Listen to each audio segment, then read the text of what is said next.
Meus queridos alunos do sexto ano, espero que vocês tenham feito os exercícios do capítulo 5. Agora iremos ver o capítulo 6, a terra entre os dois rios, que significa Mesopotâmia. Logo, Mesopotâmia significa a junção de dois termos. Meso significa meio, potâmia, rio. Logo, terra entre dois rios. No caso, os rios Tigre e Eufrates. A Mesopotâmia se localiza na Península Arábica e tem suas principais condições naturais, a organização coletiva e o fundamento de uma religião. Aquela região é conhecida como Oriente Médio ou Oriente Próximo e também é uma região da Ásia Menor. Logo, lá foi um berço do desenvolvimento das primeiras sociedades humanas. Essas sociedades eram chamadas de sociedades hidráulicas, porque estavam vinculadas à proximidade de grandes rios. Onde encontramos isso? Encontramos na Península de Yucatán, no rio Mississippi, nos Estados Unidos, na região amazônica, no rio Nilo, no Vale do Rio Amarelo, na China, no rio Gange, na Índia, e na região do rio Tigre e Eufrates. Lá é considerado um dos berços da agricultura. A agricultura não surgiu em apenas um ponto, surgiu em vários lugares. E uma das teorias que forma essa conjectura vai ser feita pelo geólogo americano Rafael Pamplin, que viveu de 1837 a 1923. Ele vai fazer a teoria dos oásis, que oásis são pequenos lugares com água dentro do deserto, espécie de represas, que os seres humanos foram se instalando e começaram a plantar. Logo, lá também vai ter a invenção da escrita, a escrita cuneiforme, que significa escrita em forma de cunhas. Nós vimos que o surgimento da história se dá a partir da escrita. O que é importante para a gente lembrar acerca da Mesopotâmia? Primeiro, lá tem a escrita, organização de estados teocráticos, o rei era um representante de Deus na terra. Lá também é chamado de crescentes fértil, que é a junção da Mesopotâmia com o rio Nilo, padrão de cidade-estado, ou seja, cada cidade tem sua própria organização, cada cidade possui sua divindade e lá vai ter o surgimento de um processo de urbanização. Nós observamos dois modos de produção. O modo de produção palaciano, que é voltado ao palácio, e o modo de produção doméstico dos pequenos agricultores. Então, a imagem que eu trouxe para vocês da Mesopotâmia, na Ásia Menor, observe a Península Arábica. Você observa as cidades de Assur, pode observar Mari, Império de Mari, Alepo, Catar, Lhasa. A Mesopotâmia se localiza que é basicamente hoje o Iraque, a Síria e um pedacinho do Irã. Um pedacinho da Turquia ao norte. Gigante. Logo, um dos primeiros povos a se estabelecer lá foram os sumérios. Os sumérios são oriundos do Planalto do Irã e chegaram na Mesopotâmia por volta de 6.500 anos a.C. Eles começaram a fundar núcleos de povoamento que se tornariam cidades autônomas ou cidades-estados, como Uruk, Nippur, Lagash, e cada cidade era governada por um patese, que era um governador das cidades, líder supremo sacerdote e chefe militar. Um dos principais tipos de construção que a gente observa lá é os zigurates, que são fortalezas militares e templos religiosos. Eles iniciam o uso da argila nas construções. Antigamente, no Egito, eles só utilizavam a rocha. Dava um trabalho e era muito pesado você carregar grandes blocos a longas distâncias. O que é a argila? A argila, o tijolo, nada mais do que a argila cozida e oxidada. É o que a gente tem hoje. A gente utiliza o tijolo, a argila para construção, há milhares de anos. Ele é produzido no local, a partir da queima. Não é tão resistente como a rocha, mas permite uma construção segura. Lá também vai ter a invenção da escrita cuneiforme, chamada de escrita fonética, por volta de 3.300 anos antes de Cristo, e vai ter a criação de centros comerciais. Logo também, eles vão utilizar um calendário de 24 horas e 60 minutos, vão dividir o círculo em 360 graus, a circunferência, e vão ter o ano 12 meses no ano. Quase semelhante ao nosso calendário, pessoal. Aqui é mais um exemplo da Suméria, três grandes impérios da Mesopotâmia. Os sumérios começam pequenininho, depois temos os babilônicos e o Império Assírio, que eram grandes conquistadores no século I. Uma das estatuetas que eu trouxe para você é um governador chamado Príncipe de Lagash. Gudea foi um dos mais célebres príncipes, mais tarde governador da cidade de Lagash, na Suméria. Por volta de 2100, inaugura um templo em homenagem ao deus Nigosh. Olha que interessante, até hoje tem essa pequena estatueta. Aqui é um exemplo de um zigurate, que ele é construído com tijolos, formando uma espécie de uma fortaleza militar. Outros acreditam que são templos. Dentro dessa perspectiva é muito interessante. Observem, pessoal. E aqui é uma foto de um zigurate em Ur. Só que ele já passou por um processo de intemperismo. Ó, eu trouxe de um livro essa foto, observem. Aqui é um exemplo de um reconstruído zigurate de Ur 2100 do rei sumério Sugar. Observem como esse zigurate tem uma torre para seguir toda uma proteção, uma construção. E o Império Acadiano, que vai suceder os Sumérios, vai de 2234 até 2134. Eles vão ocupar a região central e o sul da Mesopotâmia por volta de 2 a 3 mil anos atrás. Vão realizar uma unificação política e administrativa da região central e do sul da Mesopotâmia. Com Sagão I, vai unificar a Mesopotâmia em 2300 a.C., tornando-se o primeiro rei da região, iniciando o Império Acadiano. Ele vai se proclamar o rei dos quatro cantos da Mesopotâmia e faz uma série de expedições militares sob o comando do seu copeiro do rei Kish. Ele era copeiro do rei Kish. O ideal de um monarca para a região e tributou os estados conquistados. Adotou elementos da cultura suméria como escritas com uniforme. Ele também vai fazer a construção de grandes obras como canais, zigurates e o crescimento das cidades. A sua principal cidade vai ser Ur, e o fim do Império Acadiano vai ser quando ele vai ser invadido por potências estrangeiras, os Guts, oriundos dos Montes Agros, e as revoltas internas por volta de 2100 a.C. Um exemplo do Império Acadiano. Olha como ele se expande, cresce, suas expedições militares e uma revolta que fez a sua destruição e a invasão de outros povos estrangeiros. Observem bem. É um exemplo de um texto de Akkad, um texto de agrimensura e a reconstituição da base. Vocês conseguem ler? Tentem interpretar, pessoal. Ele está dando as medidas. Olha que interessante. E uma decoração glipta do período arcaico, representando os vários desenhos contando a história deles.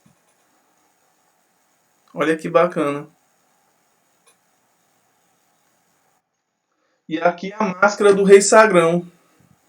Observe a máscara como seria a face do rei Sagão I. Olha. E o primeiro Império Babilônico que vai suceder os acadianos. Vai durar de 2000 a 1750 a.C. Os amoritas vão invadir a Mesopotâmia, oriundo do deserto da Arábia, fundando cidades e a capital chamada de Babilônia. O rei Hammurabi da Babilônia unifica a Mesopotâmia sob seu comando, gera o amadurecimento político, literário e científico e faz a difusão da língua babilônia na região. Mas o interessante é que ele vai criar o primeiro código jurídico conhecido na antiguidade, o Código de Hammurabi, que regulamentava a vida das pessoas em sociedade, tipos de crime e suas penas. Era basicamente baseado na lei do talião, olho por olho, dente por dente. E ele tinha suas categorias no código. O homem livre, o homem subalterno, que estava ligado a alguém, e o escravo. Esse não tinha direito a nada. Ele vai realizar uma ampla reforma religiosa e vai instituir Marduk como o principal deus da Mesopotâmia. Ele também vai ter o mito da epopeia de Gilgamesh, relatando o dilúvio na região da Mesopotâmia, e serão destruídos pelos hititas e cassitas, que dominaram a região, pondo fim ao primeiro Império Babilônico. Aqui é um exemplo desse primeiro império, como ele se expande. Observem. Gigante. E na época de Hammurabi. E vai vir o Império Assírio, de todos os piores. Os assírios vão se estabelecer na região por volta de 2.500 anos, mas o seu império vai permanecer de 1.300 a 612 a.C. Sua capital do império era a cidade de Assur. Eles eram um povo guerreiro, então tinham um estado militarizado e unificado, possuíam uma aristocracia militar e sacerdotal, vão dominar a região do Oriente Médio, parte do Egito, Mesopotâmia e a Palestina. Eram conquistadores vorazes e submeteram muitos povos a seu domínio. Um dos grandes reis vai ser Sargão II, que vai governar de 721 a 705 a.C., que conquistou o reino de Israel e dominou a cidade de Jerusalém. Aqui olha o tamanho do Império Assírio, todo de verdinho, pessoal, gigante. Gigante, gigante, gigante, gigante. É um exemplo de uma cidade de Assur, o templo como se localizava. Essas cidades, usualmente, eles tinham muitos muros. Por quê, professor? Eles tinham medo de ser invadidos. Então está aqui uma reconstituição. Aqui é um exemplo das principais rotas assírias naquela região da Mesopotâmia. Observem as rotas de comércio e as estradas. As estradas eram de fundamental importância. Mas por quê, professor? Eram como eles se deslocavam e deslocavam suas tropas. Aqui são exemplos de algumas marcas de selos de anatólicos sobre as tabuletas paleoassírias de Capadócia, lá na Turquia. Outros exemplos, escravos trabalhando em Nive, numa cidade. O tributo ao rei, Jaú, rei de Israel, pagando tributo aos assírios. O terceiro, ele se deslocando o rei no seu carro. Um rei assírio, Trigadés III, numa vila, provavelmente assediando. Um exemplo de Sargão II, a máscara dele, observem. Fortaleza de Saigon, o que é? Foi uma cidade assíria construída em 713 por ordem de Sargão II da Síria, sendo a capital do país. No lugar atualmente se encontra o vilarejo de Kardassia, 15 km de Mossul e 20 ao norte de Nível, lá no Iraque.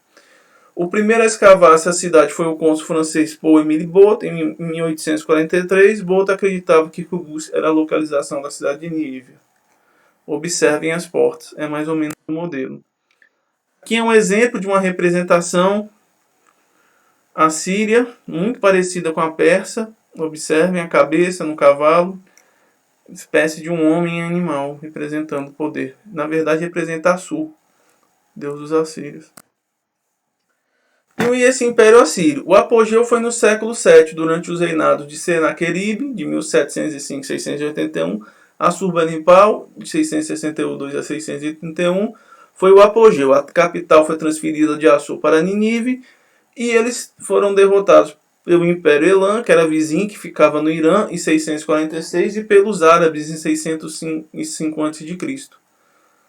Logo também, muitas revoltas internas contribuíram para o fim do Império Assírio e eles foram dominados pelo rei Nabopolassar, rei dos caldeus, em 605, e destruindo a sua capital e a sua imensa biblioteca em 612 a.C.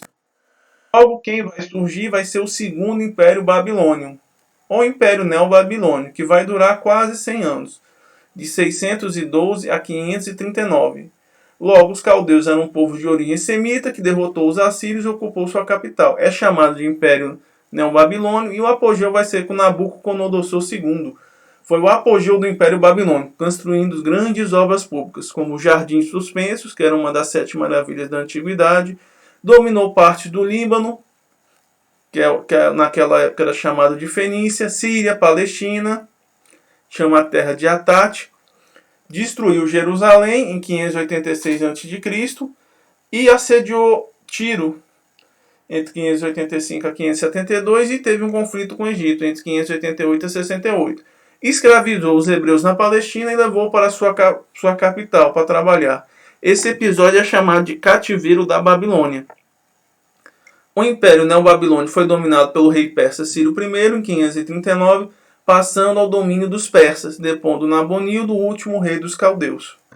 Aqui é um exemplo do segundo Império Neobabilônio, o Império dos Caldeus. Observe, ele dominou toda a Mesopotâmia, parte daquela península no norte da Ásia Menor, parte da península do Sinai, dominou Israel, vai dominar a Fenícia, aquela região da Síria, partes do Irã, até ser destruído por outros povos. Observe onde fica a Pérsia, que iria destruir com Ciro I.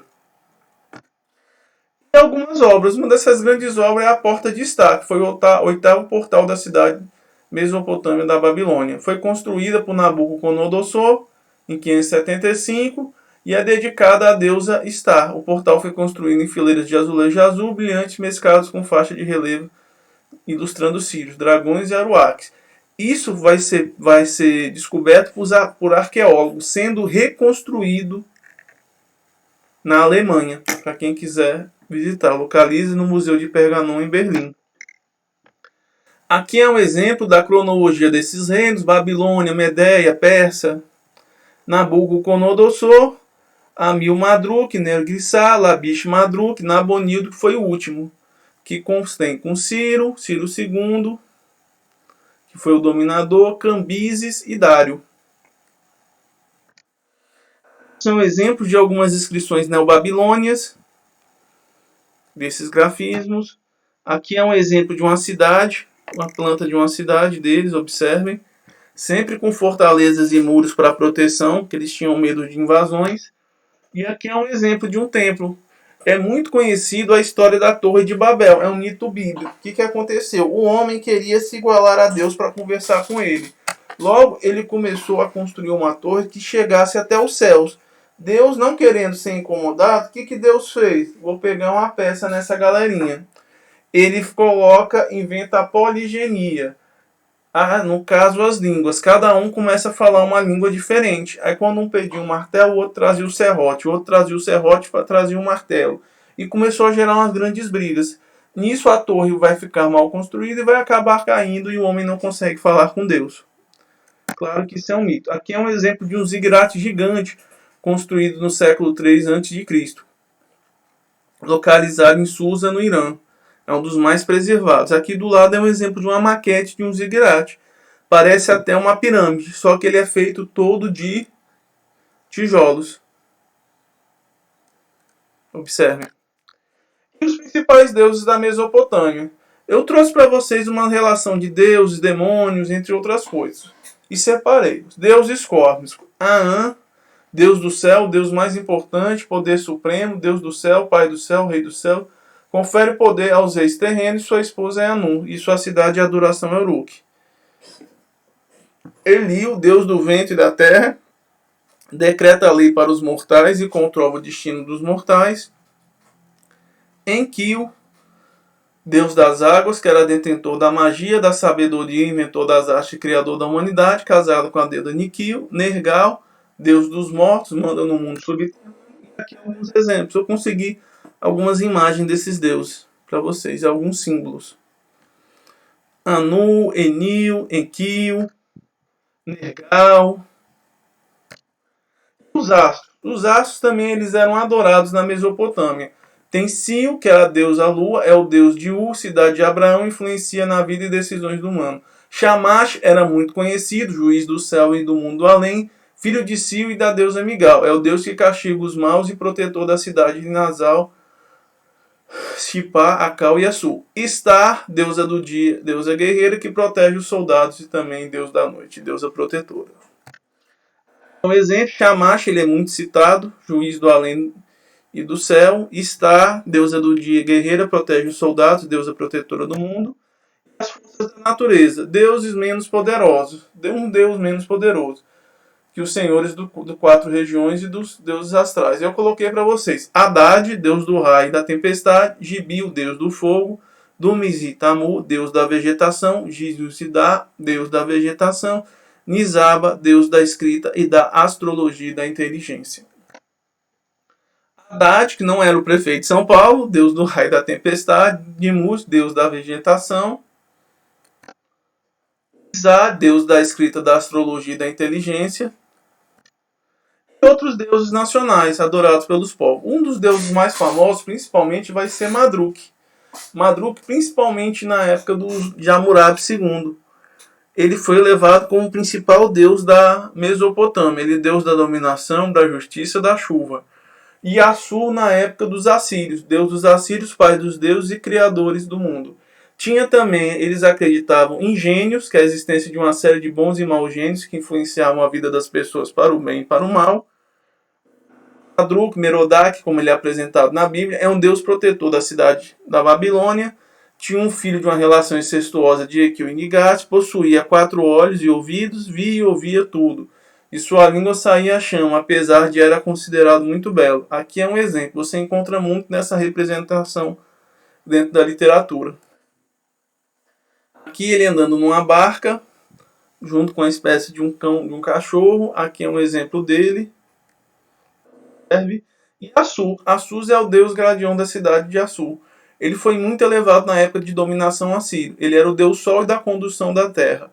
Ele era representado por um disco alado, vocês podem observar, e ele portando um arco, um emblema dos assírios. E como funcionava essa religião da Mesopotâmia? O templo era o principal centro da vida religiosa, os sacerdotes cuidavam do templo e da cerimônia, astrologia, magia e adivinhação desempenhavam um papel importante na vida dos assírios, as cidades tinham seus deuses protetores que desejavam a vida feliz, prolongada e próspera. Existiam poucas promessas para o mundo além da morte, diferente dos egípcios que nós vimos. E quais eram as principais fontes de consulta? Era através de rituais, listas de pecados, poemas épicos, orações dedicadas aos deuses e textos divinatórios e mágicos. Então, pessoal, vimos aqui como se desenvolveu a Mesopotâmia. Espero que vocês leiam o livro. Se tiver qualquer dúvida, a gente entra em contato. Pode entrar em contato. E um abração do professor Gabriel. Pois tudo de bom, pessoal. Tchau.